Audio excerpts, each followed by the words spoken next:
Chers amis, dans la paracha de cette semaine, Toldot, il nous a raconté la naissance de deux jumeaux au comportement complètement opposé, Yaakov et Esav. Yaakov est l'homme intègre, celui qui aime les tentes de l'étude, tandis que Esav est plutôt le chasseur rusé, celui qui a un comportement qui laisse à désirer. À 123 ans, Yitzhak, leur père, décide de donner des bénédictions à Esav. Mais la Torah nous raconte qu'Yitzhak est devenu aveugle. Et c'est non pas Esav qui va recevoir les bénédictions, mais Yaakov.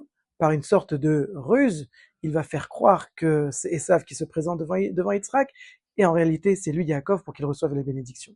Les commentateurs nous expliquent, voilà pourquoi Yitzhak est devenu aveugle, pour que ce soit non pas Esav qui reçoive les bénédictions, mais Yaakov. Attendez, vous êtes réellement en train de nous dire que Yitzhak est devenu aveugle pendant 57 ans, les 57 dernières années de sa vie, il n'a pas pu voir correctement de ses 123 ans jusqu'à ses 180 ans. Il est devenu aveugle uniquement pour que ce soit Yaakov qui reçoive les bénédictions à la place de Esav. Mais il n'y avait pas un chemin plus facile.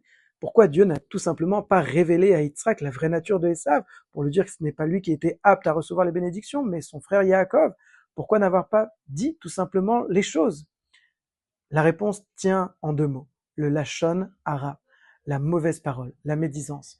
Dieu lui-même s'est abstenu de mal parler, même sur Esav, qui pourtant était un rachat, était un impie. On aurait pu dire beaucoup de choses à son sujet. Dieu s'est retenu de parler à son sujet pour ne pas faire de lashon hara, pour ne pas faire de médisance à son sujet.